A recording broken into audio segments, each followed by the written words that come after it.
my hair is so long and blonde. Mm-hmm. I'm high or drunk or something because this hair definitely ain't blonde. I'm very sober. We're going to have a great show today. We have a very special guest in-house today. Mr. Robert Glasper will be joining us. But before we get to that, Lauren Hogan. Yes. How was your week? What is... Ooh. Reconnecting. My week was good. I literally just canceled a work trip because of all of what's happening in Louisiana with Hurricane Ida. So we just wanted to be safe. So I'm going to be here for the next 2 weeks. Yay! She's going to be in-house in studio. Yes. But next Monday is Labor Day. Next Monday is Labor Day, and we know that we're not going to be having a show, obviously, because it's Labor Day. And more importantly, what's happening on September 6th? It's Labor Day. No. Aside from that, what else is happening on September 6th in Chicago? I'll be in Chicago. We're having the white party with a splash of rainbow. The list. So I've been getting a bunch of emails. It is a bunch of text messages. It is not, you don't have to wear white. It's not mandatory that you wear white. But we are encouraging because it's a white party. It's Labor Day weekend. So you're not supposed to wear white after Labor. Tell that to white people. They wear it all the time. So, yes, we encourage you that you wear white. Get your tickets on Eventbrite. We are almost to capacity. So, yeah, y'all need to get y'all tickets because we ain't taking no money at the door. And you'll be outside mad. And I think we need to give people a heads up, too, because you are going to be filming this. So don't show up looking dusty and broken because you might be a part of something a little special, right? You really might be a part. We do have a camera crew coming. So if you want to be looking cute on camera, then you dress up at home. If you don't want to be looking cute on camera, stand in the shadows. Because, yeah, you might be seen by 190 countries if I can get Netflix to buy this. That's real talk. Mm-hmm. Lauren, what else are we talking about? We're talking about just so much happening in the world. Yeah. Let me start off the show by saying prayers to T.S. Madison and her mom, Miss Mary Mackins, because they both were fighting with COVID, but they are on the other side. I saw that Maddie posted this morning that she finally got her negative test results. I don't know if Miss Mary got hers, but prayers to Miss Mary and T.S. Madison. COVID is real, y'all. COVID is real. I know we talk a good game on this page, and I talk about what I am going to do, what I'm not going to do. And I'm never telling you guys what to do. But still wash your hands and wear your mask and follow the precautions because COVID is real. Yeah.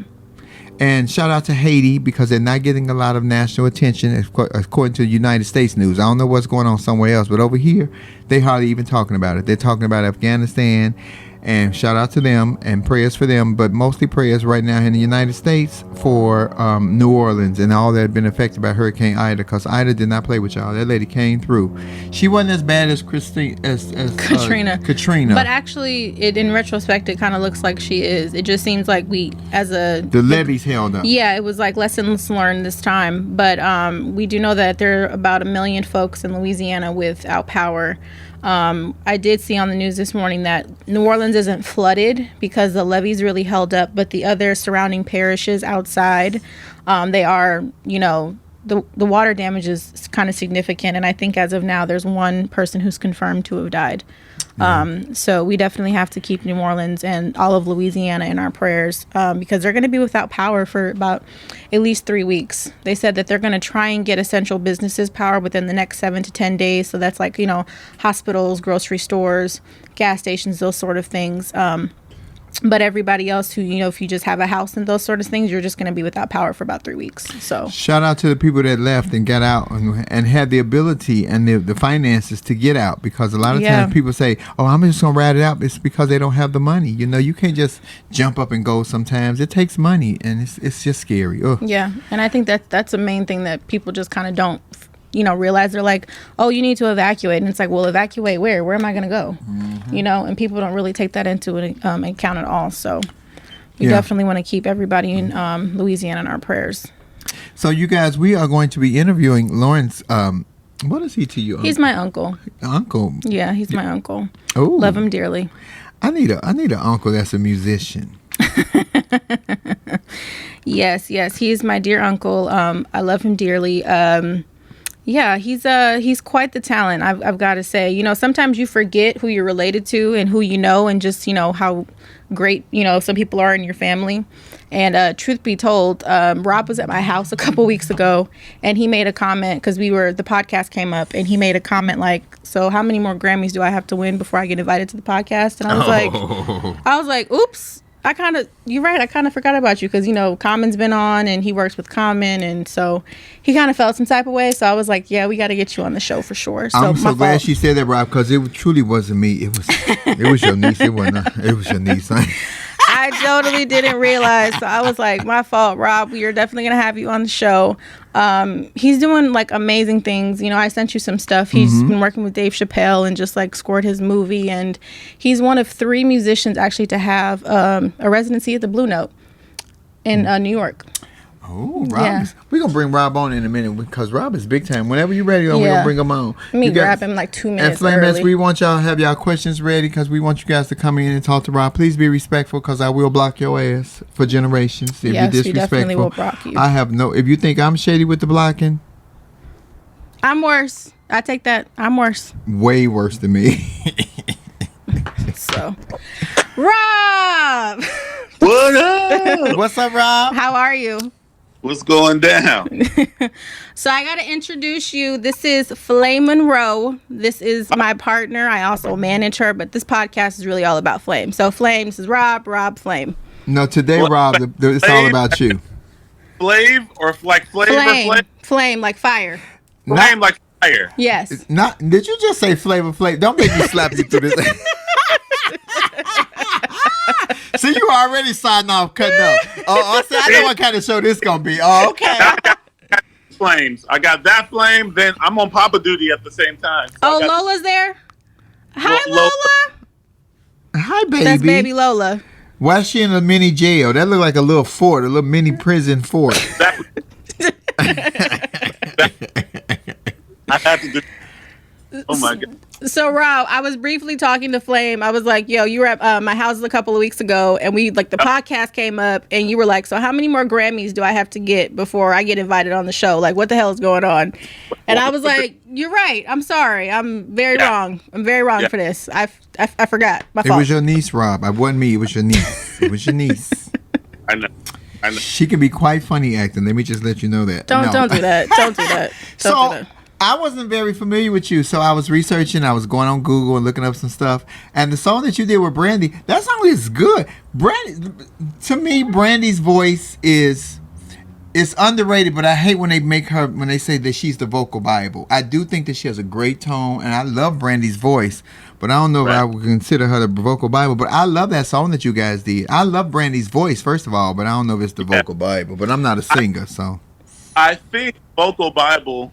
Well, I think that term started out with Brandy because in the studio, when she's making a song, she might be the best at it. Oh, okay. Meaning like making the song. Like I've never worked with anybody as precise as Brandy. And what I mean by that is there's a thing when you're doing vocals and you stack your vocals, meaning you do one track, you do one vocal track, and then they say, hey, do another one. And you put that one on top of that one, and that one on top of that one. So you're vocal stacking.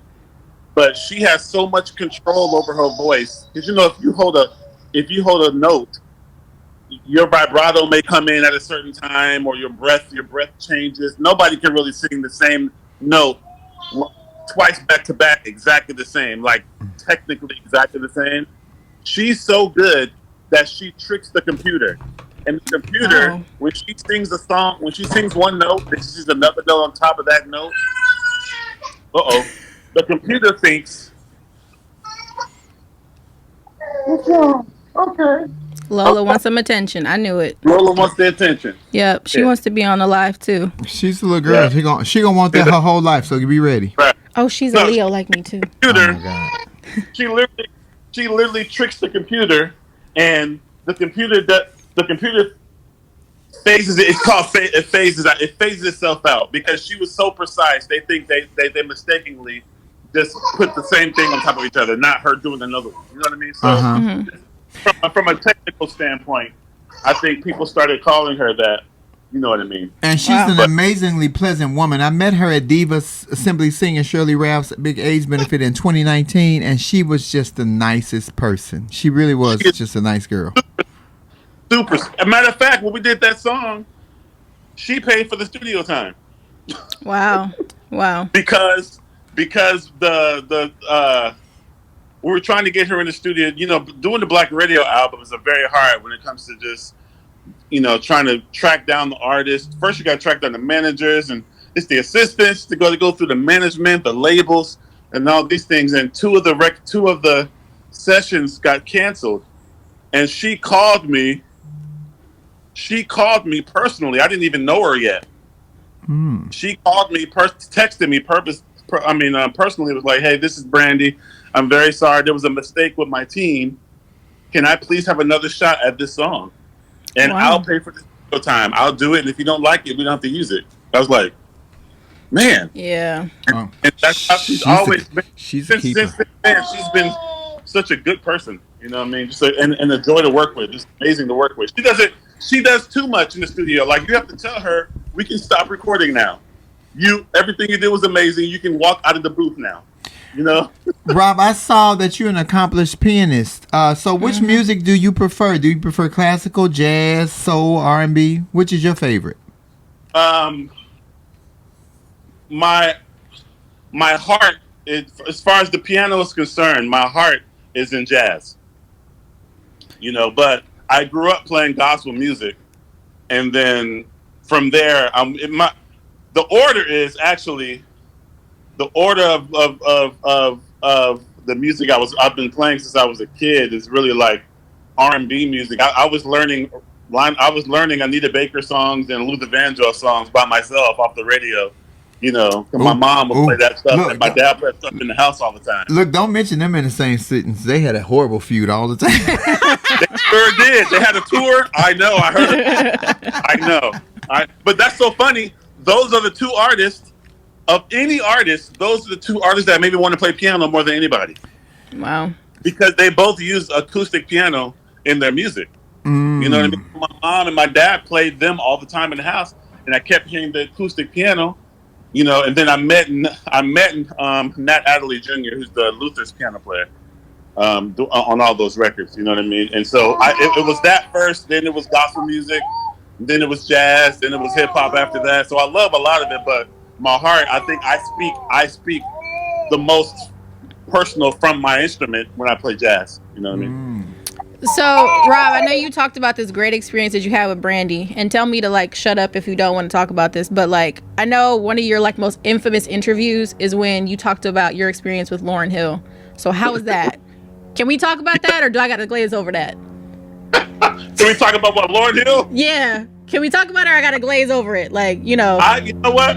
I've literally never talked about it again. I did that one interview.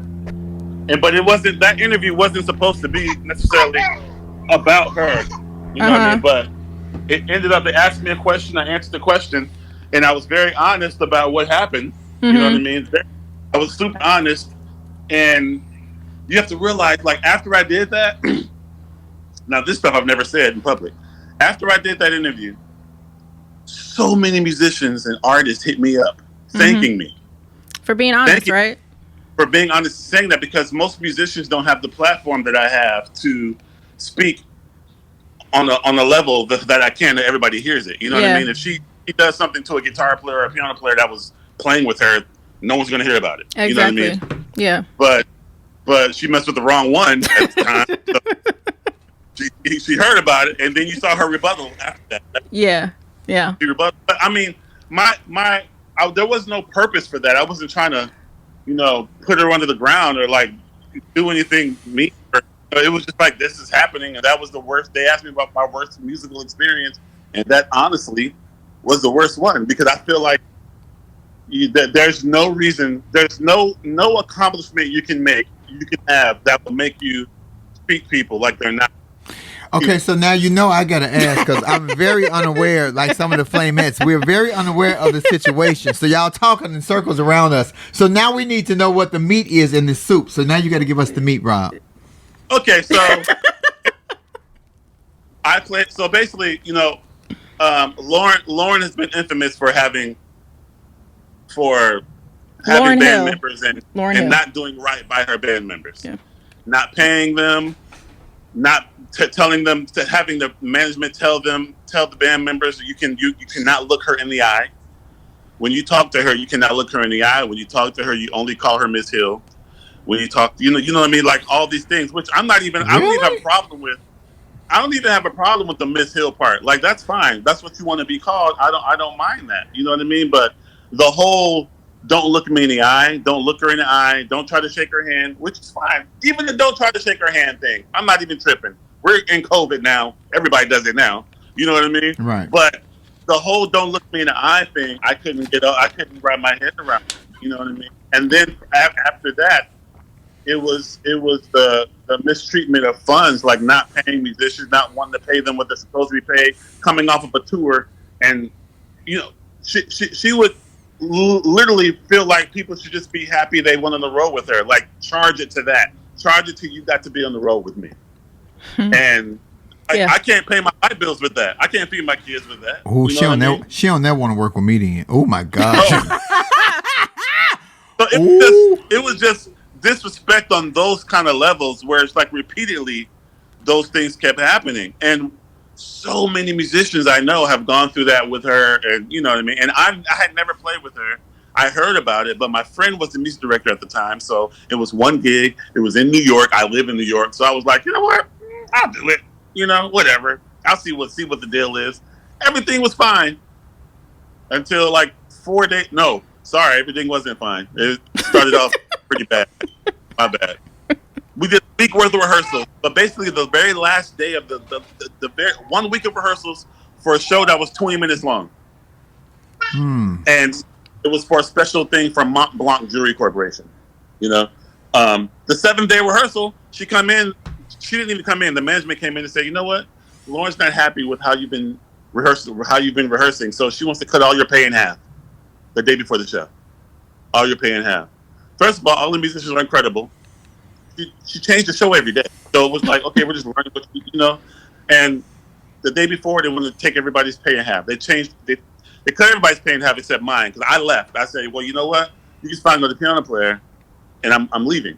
You know, so I walked out, but then they chased me down in the middle of the street. It's like, what can we do? And I was like, pay me all my money.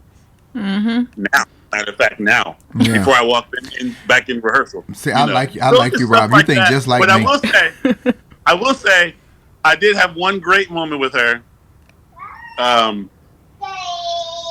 In the rehearsal, right before, there's a song called Doo-Wop.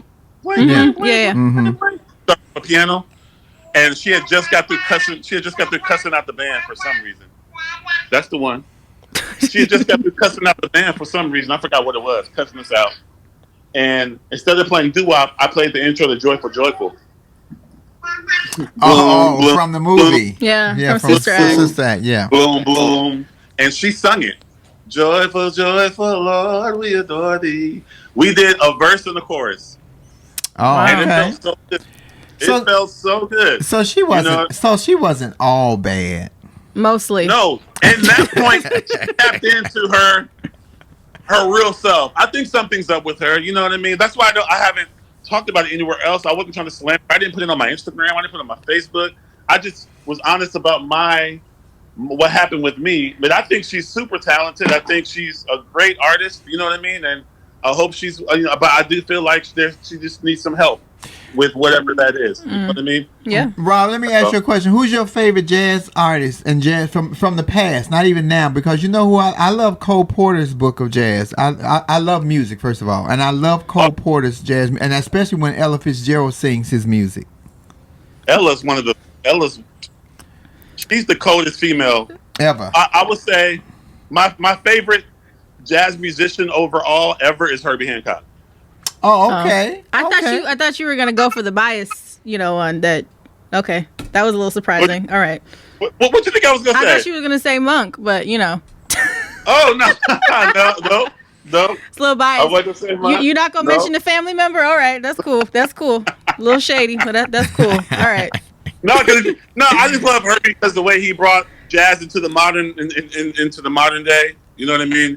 And was able to go. Even Herbie had one of the most popular hip hop songs with Rocket. You know what I mean? So he's the jazz musician that crossed over, and Miles Davis was a jazz musician that crossed over, and Herbie watched him do it, and Herbie did it, and then now because of Herbie, I'm able to do it. You know what I mean? Yeah. So it's that. that whole thing. Now, are you trained, classically trained or professionally trained as a pianist? Ooh, spit the resume. Go ahead, spit the resume. I took no. I mean, I went to the high school for performing arts in high school. Like, so I studied jazz there. I didn't really study I studied classical for like 6 months. You know, I didn't have the fucking. It's tedious as hell. You know what I mean? Yeah. You know, and when you play classical music, for the most part, if you have a career in classical music, you're playing other people's music. That's kind of what it is. Like to get the big places, to play in the big places, you have to play Bach and Mozart. Like you spend your life playing other people's music. They don't really love new compositions in the classical world so much. You know what I mean? So I was never like that kind of guy where I want to do that. So I always wanted to create. You know. So yeah, but I went to high school for jazz, and I graduated from there, and I went to college at the New School in Manhattan, called the New School, College of Music, the New School, and I studied jazz there for 4 years. You know what I mean? But I took piano lessons here and there, but for the most part, I think it's just more so God was like, "Hey, here you go." Oh yeah, because whatever your plans is, God's plan is always different from yours. You just absolutely. Yeah.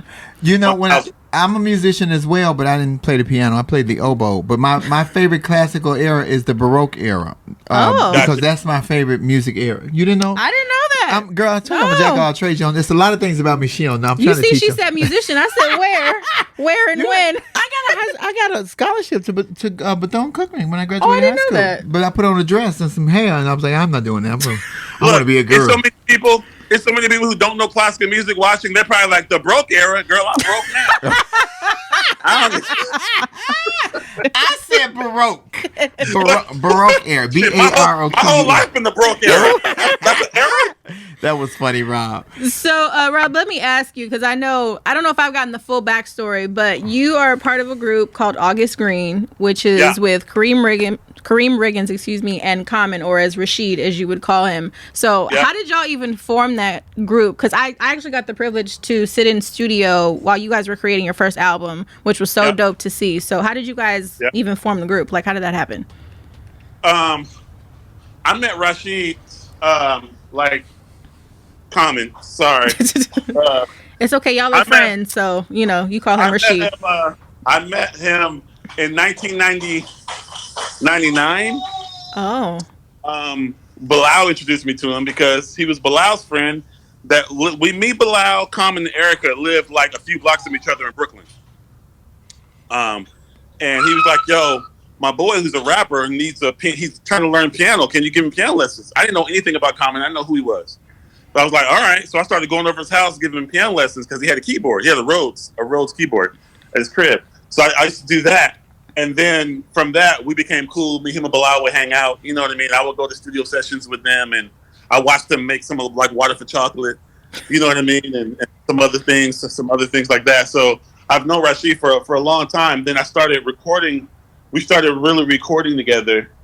When he came, I don't know, 2012, Black Radio 2. He did I Stand Alone with Me, the song I Stand Alone. And then from that, after that, I started coming in and producing some songs for his record along with Kareem. So he would call me in the studio, and me and Kareem would kind of produce the songs together for Common's record. That started on his album called Black America Again. Common is good people. We know Common is Tiffany Haddish is our executive producer here at the podcast, and you know they're dating, and so we always play cards. He gave me a birthday party at his house in Beverly Hills last year, but that nigga can't play no spades. I tears that ass up if he had a spades. But we have the best time. He's a nice man, really super pleasant. nice man. But he need a bigger pool. You see that pool in the front of his damn door? I didn't think that was a pool. I thought that was just like a little wade pond. You just walk through. It's pool for some people, I guess. I like that's an ankle pool. You just put your feet in it or something. Really nice person though, and just very friendly, very down to earth.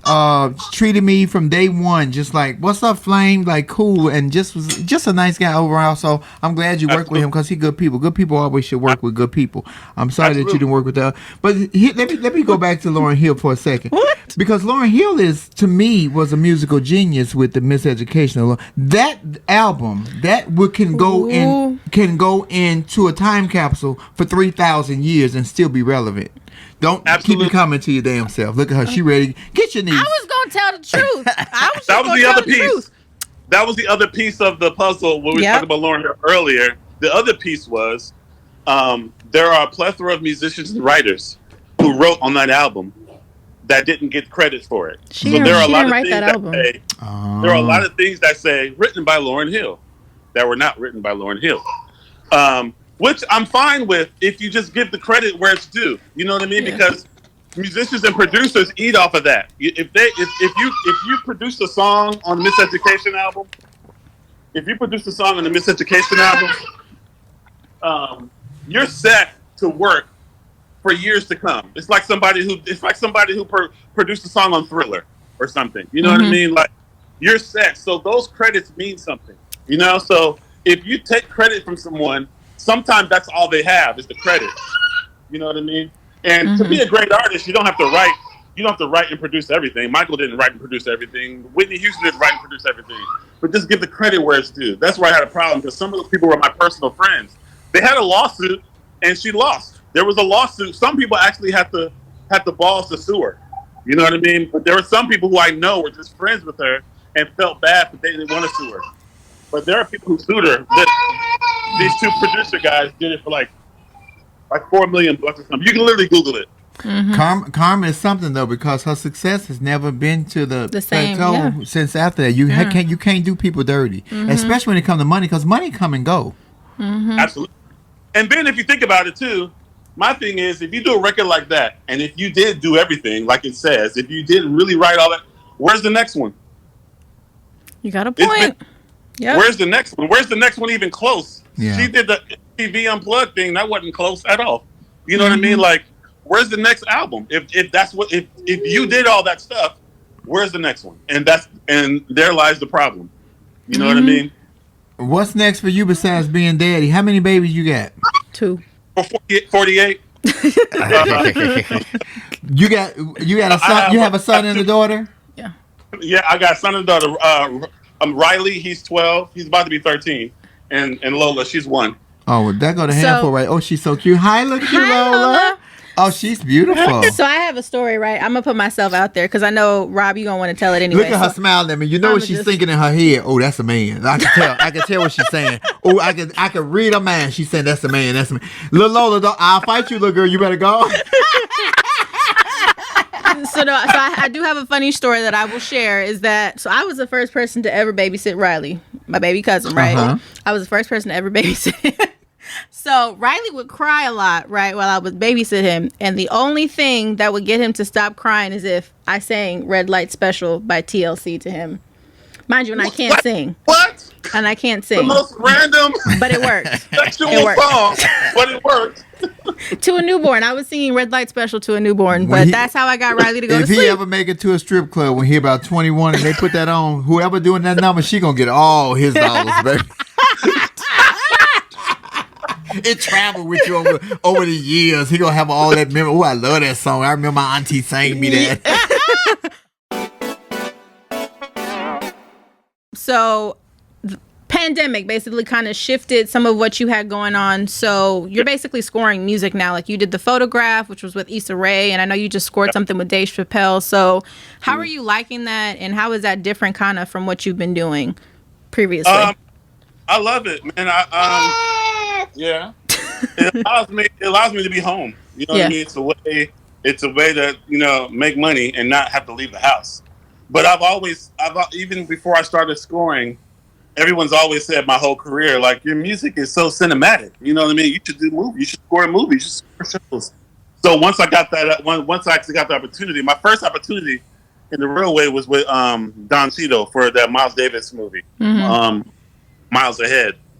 And then from there, once I moved out here during the pandemic, it kind of started snowballing, because I also scored this series called World that's on Stars. Yep. And then I have a few. Run the World. Oh, that's the new one with Vivica Fox. Is that the Vivica Fox one? No. Brisha Webb is in it. Oh, Brisha Webb. Yeah. She is a pretty girl too. Yeah. And so it's been snowballing into more things, and I got a movie on the line happening, and a few more series, so it's been great. It's been great. Like I Rob, said, it allowed me to be home. With Riley, I was on the road all the time. Yeah, I remember. So I missed little milestones with Riley. You know, and I would come back home and be like, oh yeah, he's walking, he's running, he's. Do you miss live theater? Do you miss the stage and the audience? Absolutely. So I did a few shows. Like last weekend, and I did some shows in New York in June at the Blue Note, and it was amazing. But then you really realize how much you miss the audience, how much you miss the people when you play. Because I've been doing all this streaming stuff during quarantine, doing streaming shows. I did a lot with Common, doing just streaming things. And it's not the same at all. That energy is gone. It's missing, I'm going to drop a little plug because I know you're doing a residency at the Blue Note in New York City. And you're like the third artist to ever be able to do this. So the dates are like October 1st through November 9th, right? October 1st through, I think, November 7th, I think. Okay. Yeah. So, we're actually about to... I already dropped something saying I'm doing it. But now I think later today, we're going to drop what I'm doing each week. Like who's the special guest. Oh, you getting special guests too? Yeah, that's what I do. Yeah, I do that every time. So that was like the show. Different weeks, different guests. Different weeks. Really, it's like every week I break it up in 2. What do you want over here? She want her daddy to hold her. Baby. She just wants to be in the camera. Thank you. See, she's fine now. Lola's fine now. Lola need to. Let my cousin be in the camera. What's the kid network? What's the kids network? What, Nickelodeon? Nickelodeon. Baby Nickelodeon. She said she needs her part on TV. She ain't playing with y'all. Exactly. Rob, let me ask you a question. Which artist would you be your dream artist to work with now? That's relevant now. Who haven't you worked with is the better question. Right. That you would like to. Actually, in the studio together. As a matter of fact, he just asked me personally the other day. Stevie Wonder. Wow. That would be dope. I did that cancer benefit with Common. Stand Up for Cancer a few days ago, and Stevie was our special guest. It's a song I wrote, and Stevie played harmonica on it on the recording. And then there's another song that I wrote for Common called Black America Again. He sung on the end of it, but I wasn't there when he sung, so I've never got the chance to really collaborate with him. You know what I mean? Like have a studio and come up with something. But definitely. That's going to be... Let me tell you something. Stevie Wonder is... Oh, my God. It's such a phenomenon. But you know what I love about Stevie's music? Like, Don't You Worry About a Thing. And at the end, when they doing that jam session, it is a jam session that I'm like, I wish I could have been sitting in on that because they let it fade out. But they went on for about 20 more minutes at least. For sure. Definitely. That's the same thing with... to digress, How Does It Feel? D'Angelo? Yes. You know how it cuts off at the end? Yeah. After the blues, just boom. That's because they ran out of tape. Well, let me be honest. With that video, I broke about 4 TVs trying to look down. I'm just going to be honest. They was hotel TVs, but they were still TVs. I was trying to look down in there. I couldn't see.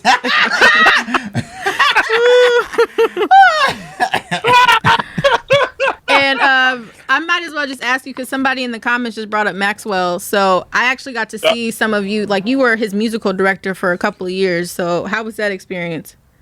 It was great. Actually, Derek Hodge was the music director. Oh, okay. D. Hodge was. Maxwell just had. It was like my band, the band my experiment band at the time was Chris Dave, Derek Hodge, and me. Right. So I was playing piano. You know what I mean?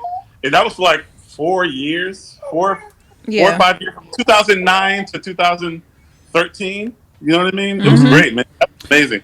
That was a really good time. You know what I mean? Because it was great for R&B. Maxwell came back. The songs were dope. And musicians were excited to see us play with Maxwell. Because normally you go to Maxwell shows, it's 99% women. Yeah. Oh, yeah. And if there's a guy there, he took a woman. You know what I mean? Oh, look, there's a guy there, he is a woman. Oh. 100%. All that. Right. Exactly. It was still 90. Now the other guy, other people are coming just to see the music part, like the musicians play. Mm-hmm. It was still 98.5 all women. Mm-hmm. The best tour I've ever been on in my life. It was amazing. Now, you say you started with gospel. Have you ever worked with a gospel artist now that's relevant now to do? Or would you like to go back and work with a gospel artist since you were started in gospel music as a piano player? I mean, I'm one of my boys, Jonathan McReynolds. You know Jonathan? No, I know Jonathan Butler. I don't know that. I don't know McReynolds. No, I know Jonathan Butler. I know Jonathan Butler. Yeah. Falling in Love with Very, very Jesus. talented. Oh, I love that song. Very talented, yeah. But I think I'm going to definitely do something with Jonathan McReynolds at some point. I mean, there's a lot of gospel artists I would love to work with. John P. Key's on one of my albums. Oh, I like John P. Key. Your yeah, tears. but Oh my God, like that's for a song, Ooh. baby. Woo! You gonna make he me kind of does shout. a prayer for me. Interlude. Lola. Oh, Lola. one of the fans, one of the Flamettes want to know: have you ever worked with Rashawn Patterson? Rashawn Patterson has a beautiful voice too. Oh my God, he has a beautiful voice. Patterson can sing his face off. He really can.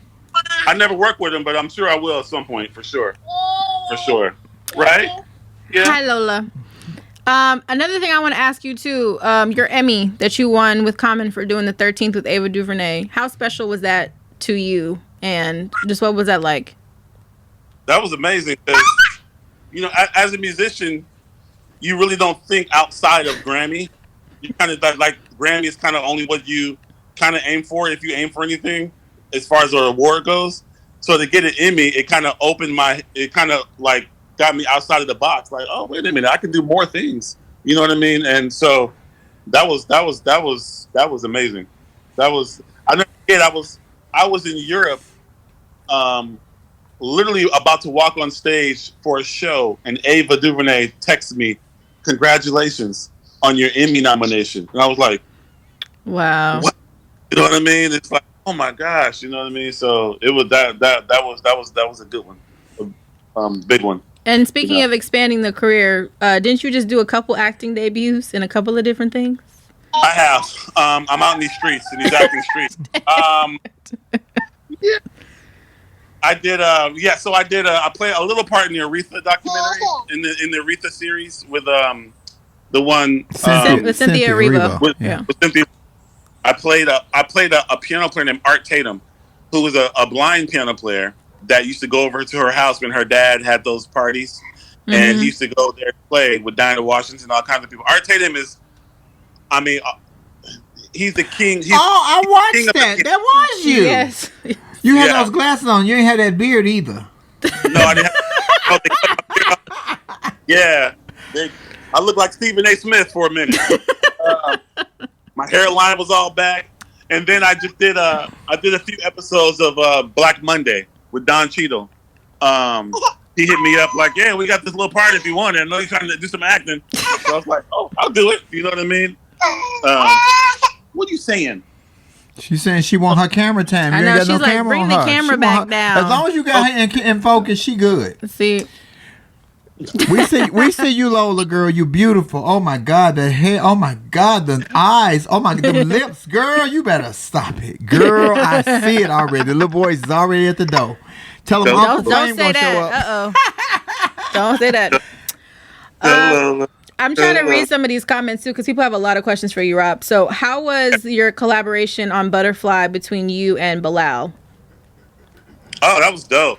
That actually, the Butterfly song. Before we played it, because if you listen to the song, there's a lot of outside like ambience, like cars going by and this. So we took a microphone from the studio and walked around the block. I didn't know that. Just to pick up the sounds of the city. And we didn't want to do one. I know you can go and you can get it. You know, you can go on. You can get sounds of the city from anywhere. You can download them. You know what I mean? But we wanted to have a real sound of the city where we were. So we walked around. I can't wait. We walked around with a microphone, and then we recorded on top of that, on top of the sounds of the city. You know what I mean? So, and I believe it was like one take, just one time down.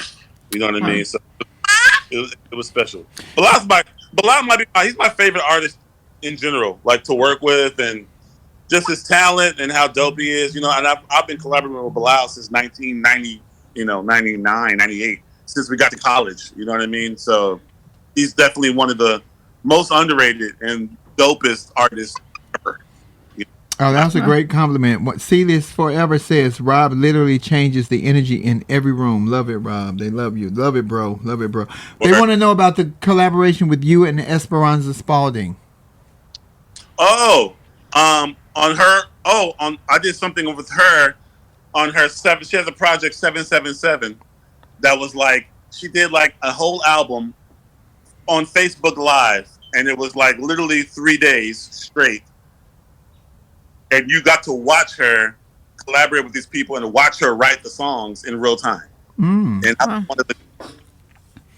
Lauryn, you have such a talented family. I didn't know I was just acquiring all this talent. Look, I'm bringing it. The mom is talented. The dad is. Oh my God, Lauryn is so many talented people. You know what, Rob? You know what? I know. I'm going back to gospel because you said you started off with gospel. You know who I would love to see you collab with and bring her out of retirement? Who's one of my favorite gospel singers? Is Tremaine Hawkins. Well, let me tell you, Tremaine came in right before Yolanda Adams became the superstar, but Tremaine set it up for Yolanda Adams. Tremaine was dynamite and still is probably dynamite. I would love to see somebody do something with her. The whole Hawkins family is amazing. Oh yeah. They're all. It's crazy. No, but she's amazing. Matter of fact, am I wrong? I feel like. Tell me if I'm wrong. Didn't she sing the? No, I might be wrong. I think that was Vanessa Bell Armstrong. Who sung the theme song, Amen? I don't know who sang I'm that. a heathen. I'm not a good person to ask. That was Vanessa Bell. That was Vanessa Bell. Yeah, Okay, that was Vanessa Bell. That wasn't Tremaine. But Yolanda Adams, she's from my hometown. She's from Houston. Oh, I absolutely adore Yolanda. She's amazing. But before Yolanda hit, a lot of people forgot about Tremaine. Tremaine was the gospel. Shirley C. I still love Shirley Caesar too. But it looked like Yolanda got all the shine, all the stardom, all the big fame for the name. Yep. But before her was Tremaine Hawkins. Tremaine Hawkins was everywhere. Shirley Caesar, like she never ages. She was old when she first started, and just Shirley Caesar stayed one age for 100 years. She about 200. I know. Even you look at early Shirley Caesar videos, she looks like she does now. That is funny as hell. Shirley, we just joking, girl.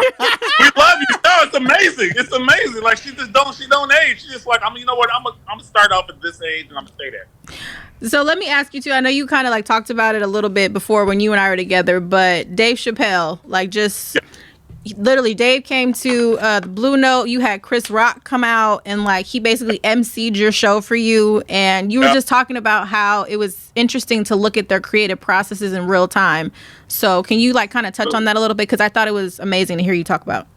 Yeah, so Dave backstage of a Roots show. I was playing with the Roots. I don't know, probably like 05 or something, and Dave was there and he asked me to help him play Round Midnight. It's a Thelonious Monk tune. Mm-hmm. So I gave him piano lessons, helped him play Round Midnight. That's how we started. Every time I would see him, they were happy to play piano somewhere backstage, and I would help him, figure some stuff around midnight. And we just became cool. So now, every time I do my residencies, like the last time I did my residency, he came out, he brought Tiffany out. The last time I did my residency. Oh, yeah, he brought Tiffany out too. Oh, okay. Yeah, he brought Sarah Silverman out. He brought, everybody came.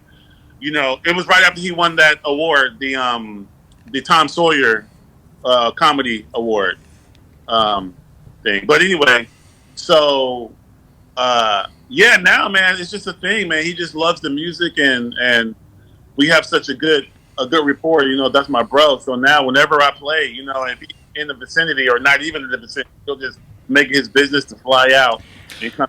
Wait, you gotta say how he showed up to your show with Susan Sarandon, just casually.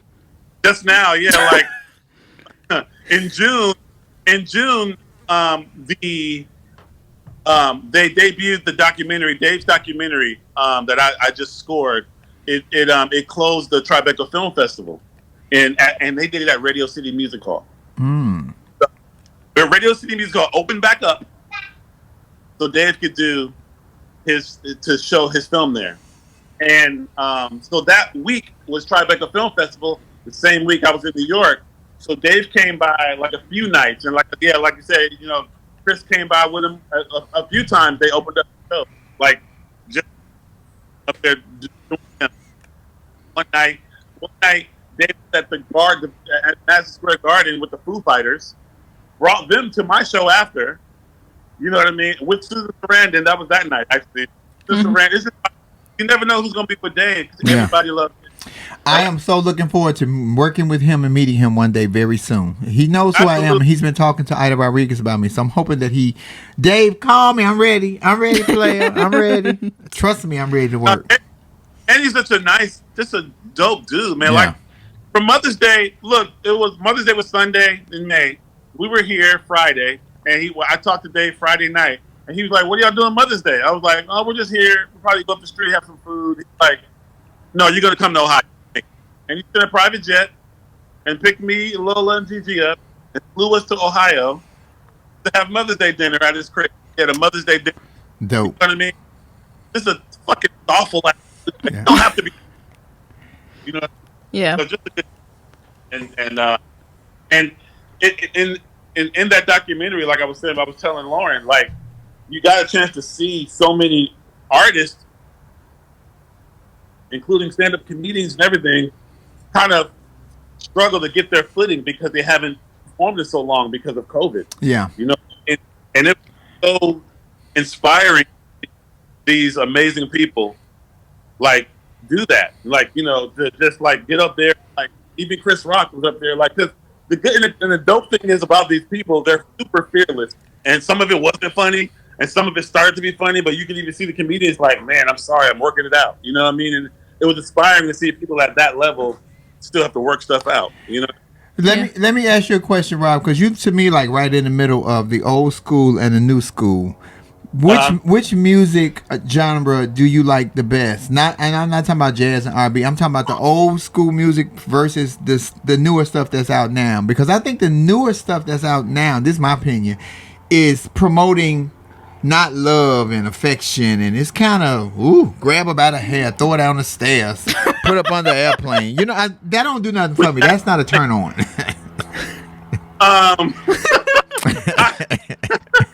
No, I think you know, I think it's history. It's what history's supposed to do. Music comes around. Your parents are playing their music. You're like, oh, that's for old people. You start playing your music, and they're like, oh, you don't know nothing about music. Back in my day, you know. So I respect that the music is changing, and I know that I'm not going to like all of it, but I'm not supposed to. But what about the messages? The messages in the music. Sometimes the messages get so cloudy. The messages, most of the messages are missing missing love. You know what I mean? They are missing the positive things about it. You know what I mean? For sure. Also, because I feel like, after a certain era, live musicians in the studio stopped being a thing. People started making music on their iPhone. You know what I mean? So when you can make music that fast on your iPhone, it stops being most of the time, not everyone, but most of the time, it stops being about the music, and it's kind of just about what idea can I put out there that everybody else is going to grab onto and love. So everybody's kind of piggybacking off everybody else. What's cool? I'm going to do that. I'm going to do what everybody else is doing. Nobody's being an artist because they really want to be an artist. Not nobody. Some people are. But most of them, what I see, they're not. You're not going to remember them next year. It's like it doesn't matter for a lot of people. But again, I'm not saying all young music is like terrible because I'm an older guy. Yeah. You know what I mean? So I respect that's what it is now. You know what I mean? Some of it I like, you know what I mean? But a lot of it I don't. Yeah. So, really quick, because we're almost at our hour, what are some upcoming projects that you can talk about? I know you said that like Stevie Wonder has like personally reached out to you to work on some things. What other projects do you have coming up? Because people in the comments are pressed about Black Radio 3, just letting you know. So that's happening. Sure. That's definitely happening. I'm 99% done with Black Radio 3. Oh wow! 99% done. Yeah. All right, people. I can't say who's on it yet because I don't have all the T's crossed and I's dotted yet. Yeah. You know what I mean? Lola just put her bid in. She wants to be on it. She needs a part on it. Your daughter. She just don't you hear her talking? That's what she's saying in baby talk. Don't forget about me. Oh, she's on it. She's on it. Lola's on the album. How was it working with Don Cheadle? I love Don Cheadle. I've never met him, but my favorite movie he ever did was Talk to Me. Oh my God, I loved him in Talk to Me. Mm-hmm. That's me. To me, I'm Petey Green with titties. I'm Petey Green with titties. but I loved him and Talk to Me. Look, we did a whole with Mos Def back in when Talk to Me came out. We did a whole like concert based on PD Green with Mos Def, and using that Don Cheadle movie and using some clips from that, and we called it the watermelon. We called it I forget, like the watermelon, something about the watermelon, because PD Green was describing how you put a little salt on the watermelon and the whole thing. So yeah, but Don's amazing. He's one of my favorite actors as well, and a good friend, good dude. Oh, that's a good question. And a musician too. Yeah, you know, I didn't know he was a musician. Oh, I didn't know that. He got a full scholarship to college for like vocal jazz and saxophone. Oh, okay. Ask that question, Lauren. So we're gonna take this last question from the comments, Rob. Someone asked, "How do you pick a band when there are so many great musicians that you know?" Well, the bands I have, I kind of just let the universe kind of do what it does. You know what I mean? The guys that I consider are in my band are people that I've kind of been around for years somehow. So, like for instance, Derek Hodge, my bass player, I met him in 2006. Once you meet somebody and they play the way they do, and the musicality is a certain level, and their person is a certain level, I hold on to those people. Yeah. You know what I mean? As much as I can. If I work enough to where you don't have to work with anybody else, cool. You know what I mean? But then it's like, and Chris Dave, one of those guys too. You know what I'm saying? And then it's like, they get to a certain platform and now they're off on their own with their own bands, which is amazing. So then it's like, we get to play in spots when we can. Yeah. And then move into those spots. I love the loyalty. I like that too. I like when I get familiar, when I'm stuck with a person. You know me. We know each other. You know, even if it's a riff, we already know each other, so we know we can fix it. Well, I will say, part of what feeds the music is what's off the stage too. For me, you know what I mean. If I have a good rapport with you off the stage, it feeds the music and it makes it that much better. Yeah. Well, what I will say too to add to that is what I think is so like special about you is you really want your people to catapult and to like step away from you at one point and do their own thing. Like you encourage that. You know, I remember you had somebody that was like your lead singer and you were like, why aren't you doing your own things? Like this is like, get out of my band, go do something else. You know what I mean? So I think that's just so special about you because everybody doesn't feel that way. People don't want, you know, others to succeed and you do, you know, so that's just why you're so special. Yeah, I think it's important. I think it's important to do that. You know what I mean? It keeps the music alive, you know? Yeah. Well, Rob, I want to say this because Lauren's going to close out the show. I got a 2:00 Zoom meeting that I have to make. It was a pleasure talking with you. Let me tell you something. If you wasn't a musician, you could damn sure be a comedian because you're funny as hell. Oh, you know what you got to do before we close out, Rob? You got to do a quick freestyle. People in the comments said that when we first started the show. So come on, hit one. You need a beat? What? Come on, you got to. I need to be Lauren. Oh, damn. Okay. Boom. Boom. Wait a minute. Wait a minute. Whoa. I have went way back to the 80s. All right. Clearing your throat. Okay, ready? Boom. Boom. Boom. Boom. Boom. Boom. Yeah. Boom. Boom. Look. Boom. I kick freestyles, but my styles ain't free. Cause you got to pay me. My name is Bob G. R-O-B to the E-R-T. And I'm rapping. You feel me? It's not the beat laugh. I'm sorry. I couldn't help but laugh. I love you so much. And it's one of them contagious laughs because I'm laughing at Lauren laughing. So, I love you so much, Rob. Thank you for coming on the show. Thank you for joining us. We're going to hang out for fun. We're going to hang. Make sure we hang out, Lauren. For sure. I'm looking forward to meeting you. And thank you for doing the show with us today. You and Lola. Don't let us forget Lola. Absolutely. She put her time in. Lola might be in the title of the show, to be honest. Bye, Lola. Where can they follow Rob at? Oh, so I mean, you could follow Rob, obviously, at Robert Glasper on Instagram. Like y'all heard, Rob said he's Black Radio 3 is 90% done. Any other thing else you want to promote, Rob, before we ring off?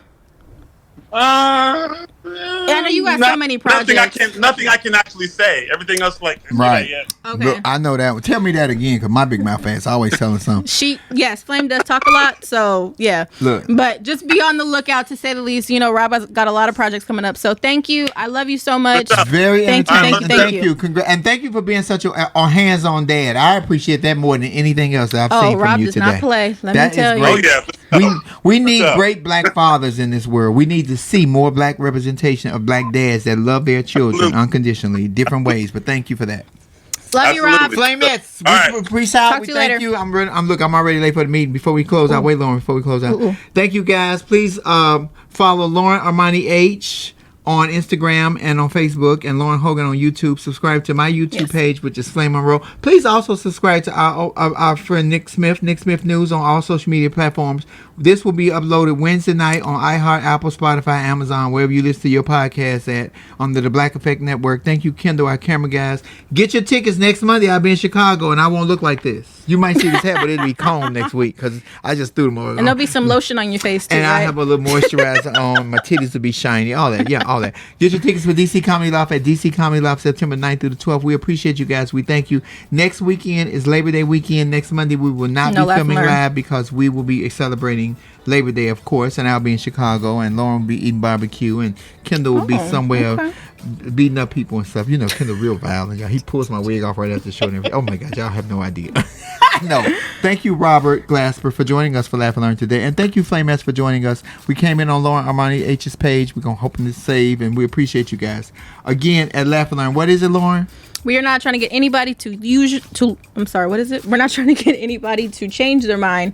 We are simply trying to get you to use your mind, because why? Critical thinking belongs to you. You need to look in the mirror and like the decisions that you made. So go look in the mirror and ask the person that's looking back at you, are you happy with the decisions that you make? Now, if they reach out, the reflection reach out and slap the shit out of you, that means they're not happy. But right now, I'm happy. I love you guys. Thank you so much for joining us today.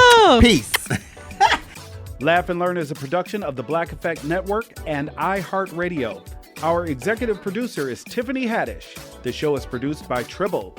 Our theme music is by Chrissy Payne.